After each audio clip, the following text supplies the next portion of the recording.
Benjamin Dixon Show is only possible with listener support. Go to www.thebenjamindixonshow.com to register for our blog and join the Progressive Army. I want to also make it clear that I will not lead the party in any future general election campaign. I will discuss with our party to ensure there is a process now of reflection on this result and on the policies that the party will take going forward. And I will lead the party during that period to ensure that discussion takes place and we move on into the future. Yesterday was a tough day for the Labour Party in the UK. That was Jeremy Corbyn announcing that he would not step down and resign from his seat, but he would no longer lead the Labour Party into any future general elections. Yesterday, Boris Johnson of the Conservative Party gave them their biggest win since Margaret Thatcher, 364 seats in the House of Commons. And Jeremy Corbyn and his Labour Party only got 203 seats. I'm not going to try to sandbag the conversation, but I do want to mention that Jeremy Corbyn was not leading in any polls throughout this. But he did have the energy. He had the narrative, and everyone was very hopeful that he would win, but he did not. And this means, at the core of it was the push for Brexit. And at the core of it was an unbelievable campaign against Corbyn, labeling him an anti-Semitic individual.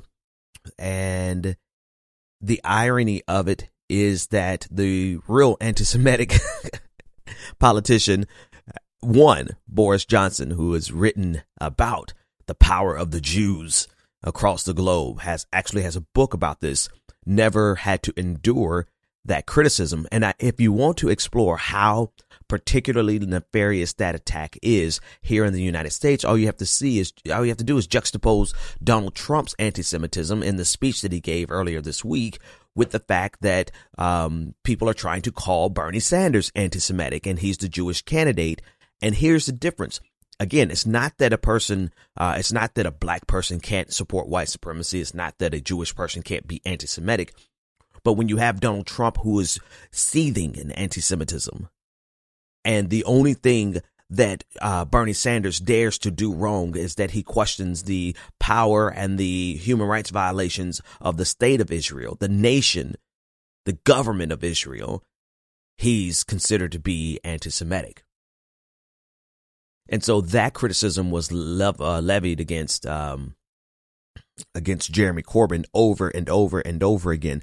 And if there's one other takeaway before we talk about the NHS, one other takeaway that I get from this is the fact that win, lose, or draw, Bernie Sanders and the revolution that he built, the small donations, monstrosity, a powerhouse that he built, that needs to be brought to bear in terms of a nationwide, well-funded, highly staffed, progressive media network.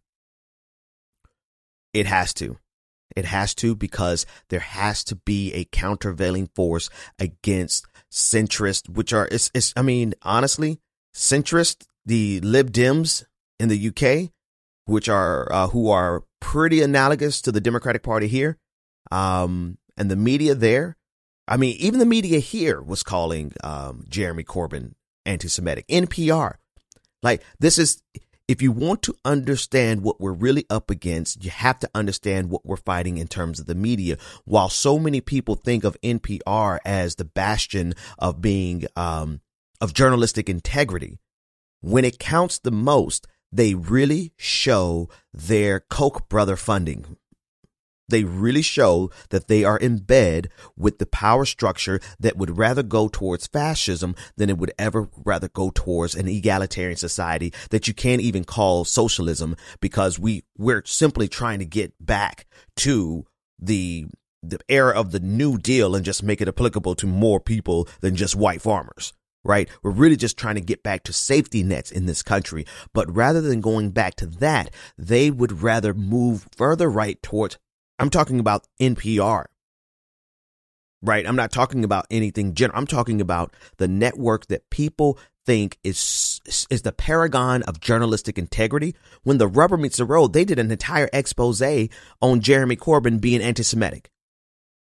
And so we can see now that the definition of anti-Semitism that the media and conservatives and liberals will run with, it's not someone who thinks of a global Jewish conspiracy or thinks that the Jews are controlling all of the money and all of, or thinks that the Jews are inherently problematic like Donald Trump, like Boris Johnson. That's not anti-Semitism. Anti-Semitism is two things: anyone who questions the authority and the human rights violations of the right-leaning government in Israel, or anyone who's a threat to the power structure, the status quo power structure, period. And because of that, win, lose, or draw, I expect fully that Bernie Sanders is going to win, not because I just want him to win, but because he has the momentum. He's leading in the polls and every media outlet is doing everything that they can to stop him. But if he doesn't win, then I think it is going to be critical for the revolution that he's built to galvanize those dollars into a 24-hour to multiple networks funded by the people. Because that is where it's falling short. We have to have an answer both in terms of media as well as think tanks. And right now, I think the progressive movement is doing really good with organizing, with political organizing. I think they're doing a great job in terms of all the PACs that they have. Our Revolution, Justice Democrats, all the different organizations now that have the ability to endorse and financially support politicians. What's missing? What's missing is the well-funded, unified network. We have to replace MSNBC. We're not going to do it with corporate dollars. It has to be funded by the people.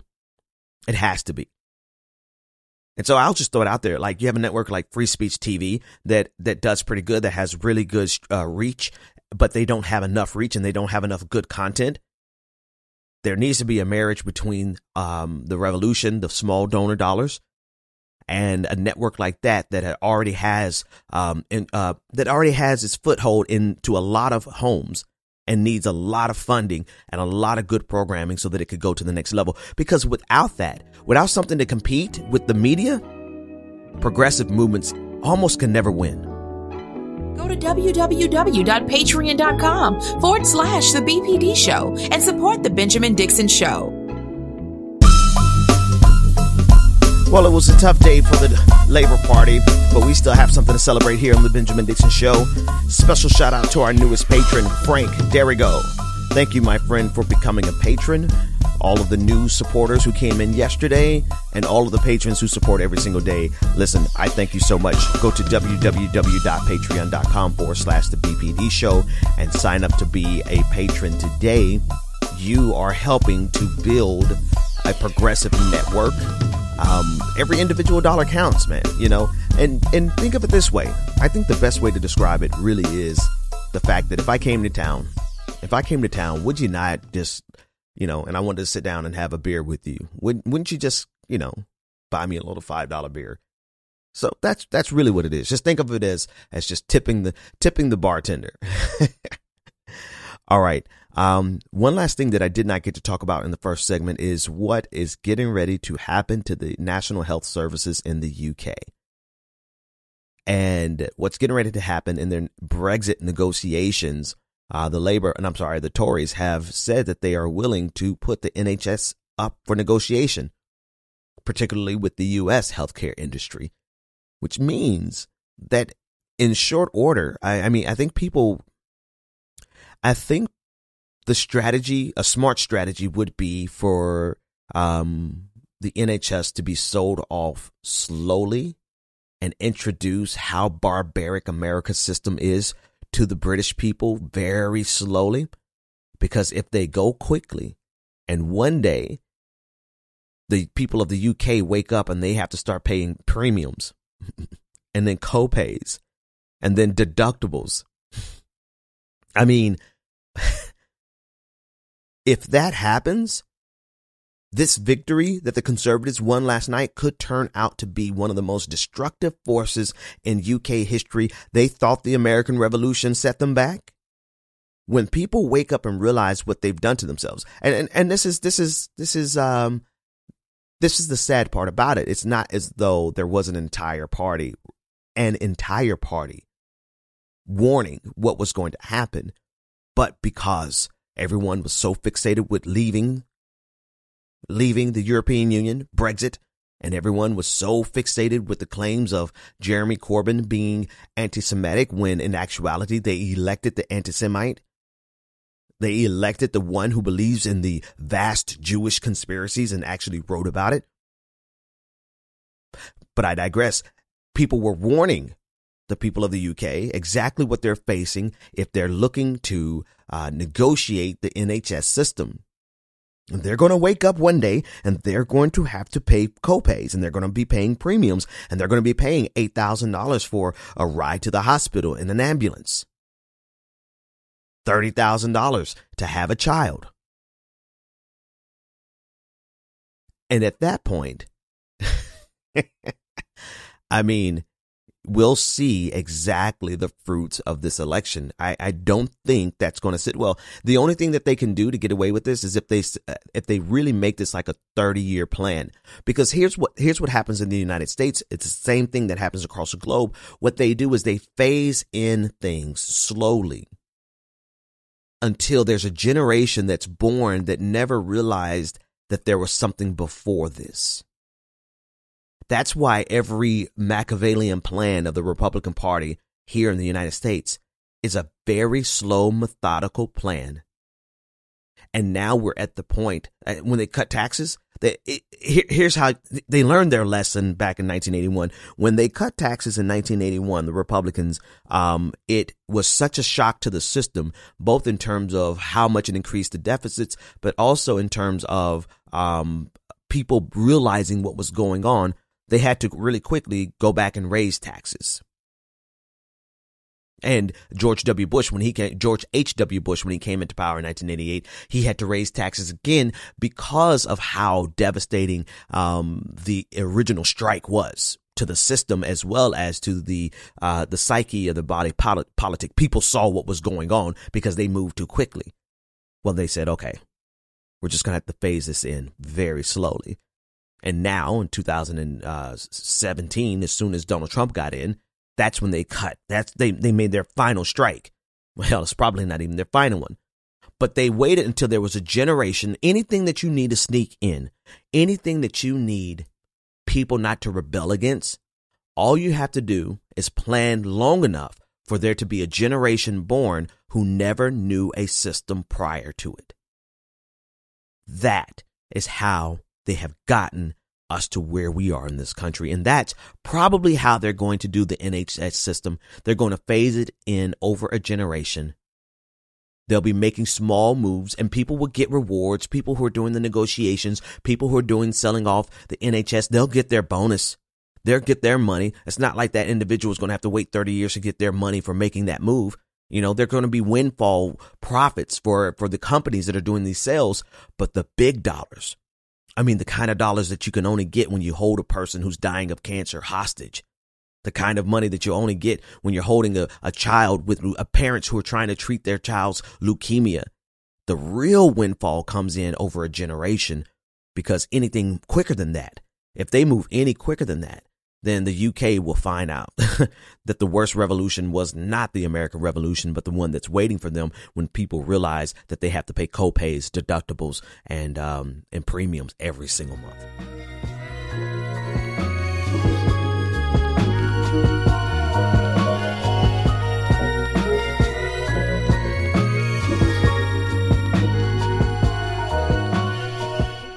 So Mike Huckabee yesterday on Twitter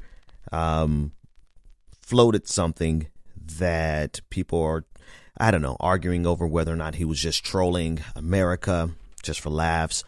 But I want to read his tweet to you and discuss why, even as a joke, even as a troll, it's dangerous. He said yesterday on Twitter, quote, "I'll be on Sean Hannity tonight on Fox News. at 9 p.m., and I will explain how real Donald Trump will be eligible for a third term due to the illegal attempts by Comey, Dems, and media et al. Attempting to oust him as POTUS.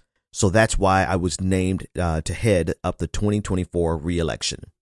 Now, I haven't found any footage of it, so I do think that in general it was a troll attempt. But here's a dangerous thing about this, right? People will always joke and laugh, kiki, as a way of introducing an idea into the national conversation, right? This is propaganda 101.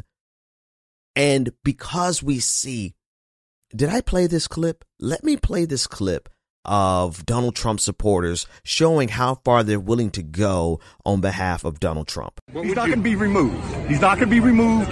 He's not going to be removed. You feel confident in that? My 357 Magnum is comfortable with that.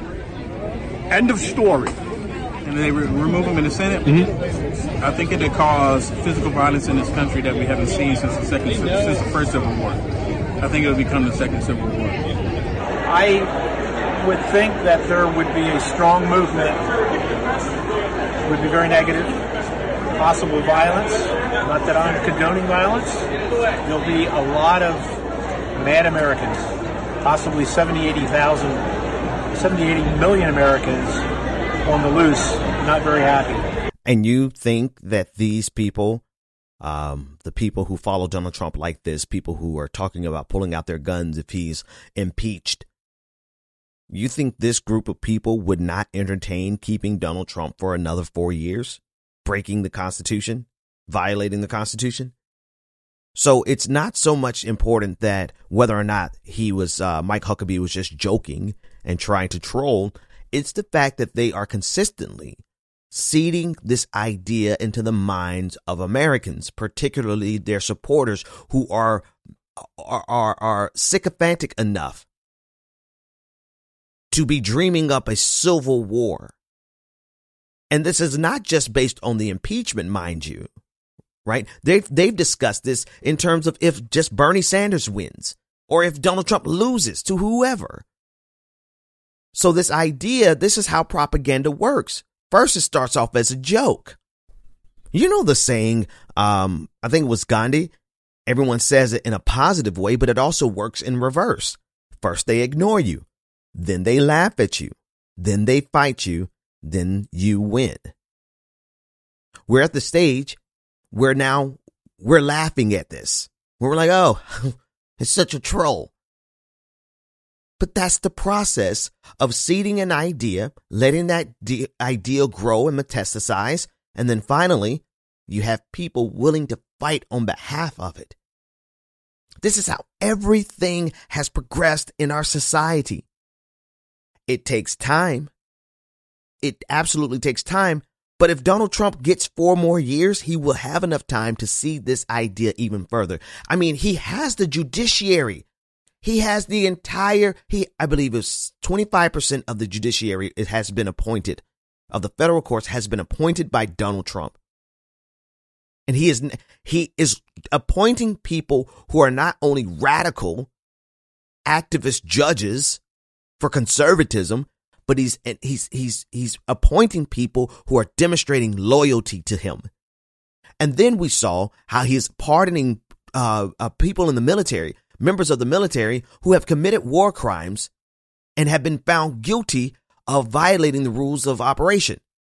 He not only pardons them, but he also fired the Secretary of the Navy, Stephen Miller, because of those soldiers. We can dismiss this and we can laugh about this, but does anyone in their right mind think that those people that I just played would not celebrate in the greatest moment they would think that this is literally the second coming of Jesus Christ? Do you not think that they would get behind it? And the problem is if they get the voting majority, they can get away with it.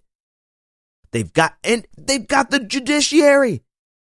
He's got the Supreme Court, and God forbid RGB dies or RBG dies, then he's going to have a conservative balance of power on that court like we haven't seen in our lifetimes, or probably ever. Donald Trump has the pieces in place. He's got a party who is complicit. I mean, they're co-conspirators at this point. And if you think I'm being hyperbolic, listen to this clip of Senate Majority Leader Mitch McConnell on Fox News last night discussing his approach to impeachment, his constitutional requirement for impeachment. And everything I do during this, I'm coordinating with White House counsel. There will be no difference between the president's position and our position as to how to handle this to the extent that we can. We don't have the kind of ball control on this that a typical issue, for example, comes over for the House. If I don't like it, we don't take it up. We have no choice but to take it up, but we'll be working through this process, hopefully in a fairly short period of time, in total coordination with the White House counsel's office and the people who are representing the president in the well of the Senate. Okay, so you might say, well, Ben, the Senate won't save us, but the courts would save us. Well, don't count on that either, because Mitch McConnell said this also on Fox, on Sean Hannity last night. Let's talk about the issue has come up. Let's say somebody were to retire at the end of this year, leading into the summer. You have been very clear, if the president appointed somebody, you would follow through on that nomination.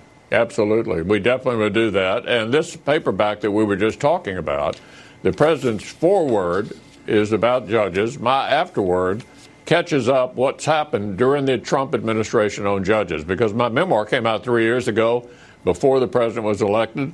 What we've done here, the president and I together with this paperback that you've shown on the screen, is to talk about how the Judge Project came about, how it went forward. If you can recall, Sean, the most important decision I've made in my entire political career was not to fill the Supreme Court vacancy when Justice Scalia passed away. That was the beginning. And now we've got an exclamation point here after 3 years that we thought the public would be interested in reading about. And that's why the president and I collaborated on this paperback. I was shocked that former President Obama left so many vacancies and didn't try to fill those positions. I'll tell you why. I was in charge of the of what we did the last 2 years of the Obama administration. I will give you full credit for that. And by the way, take a bow. All right. Actually, I said 25% is 30%. 30% of the circuit judges have been appointed by Donald Trump, and Mitch McConnell is letting you know that when Antonin Scalia died, he refused to fill that position for President Obama, but he's 100% going to fill the position for Donald Trump in the same scenario. The same scenario 1 year before the election. There's no one to save us. There is no one to stop Donald Trump from trying something like this. And so while Mike Huckabee might have been trolling us, the fact of the matter is that we as a nation are completely vulnerable because of the fecklessness of the Democratic Party. Because the Democrats are not up there fighting like hell like Republicans are. Republicans are going for the win. They're not up there having bourbon and having a bipartisan happy hour.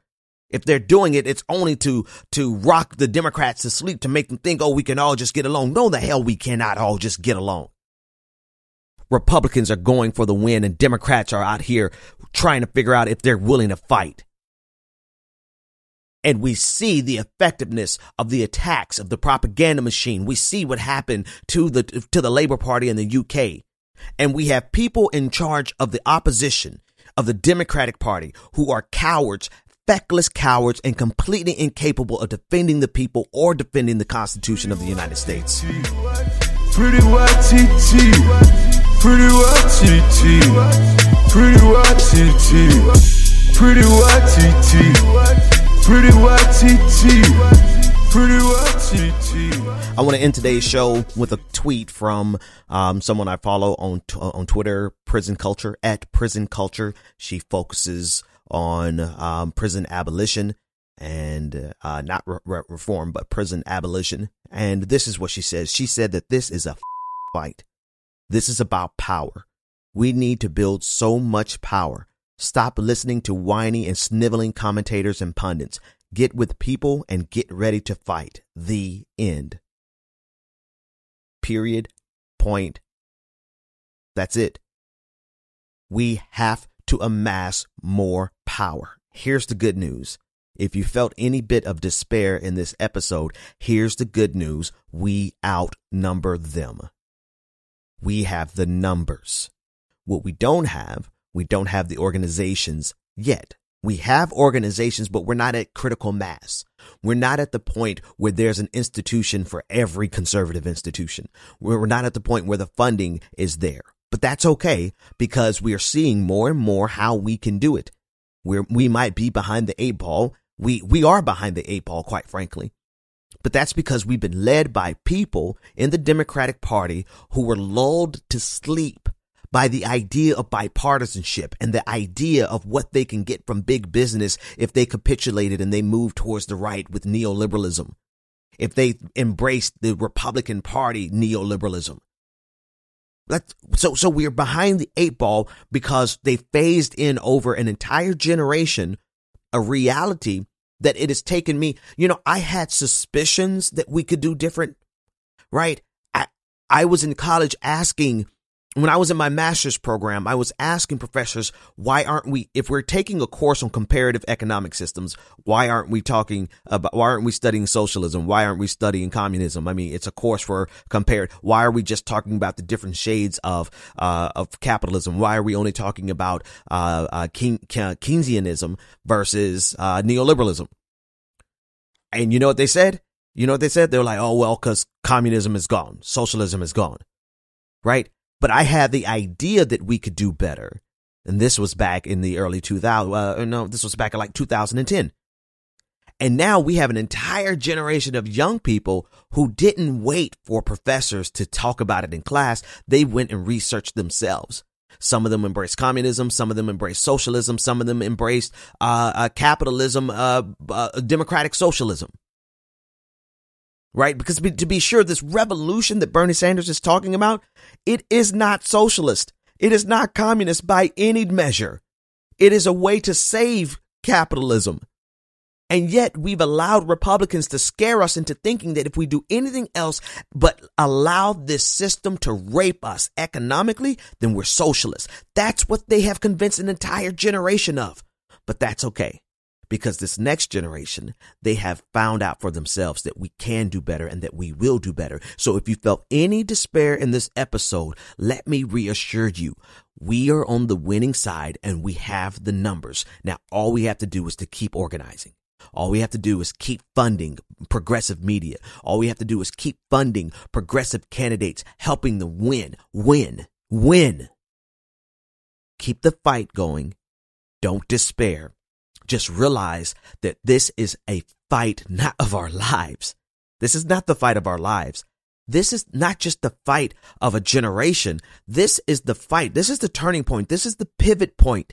Whether or not our country, whether or not our society, whether or not humanity can actually save itself. Or will we fall into the dystopic reality of right-wing authoritarianism? I'll see you Monday. The Benjamin Dixon Show is only possible with listener support. Go to www.patreon.com/The BPD Show and support The Benjamin Dixon Show. If you like this episode, be sure to share, like, and subscribe.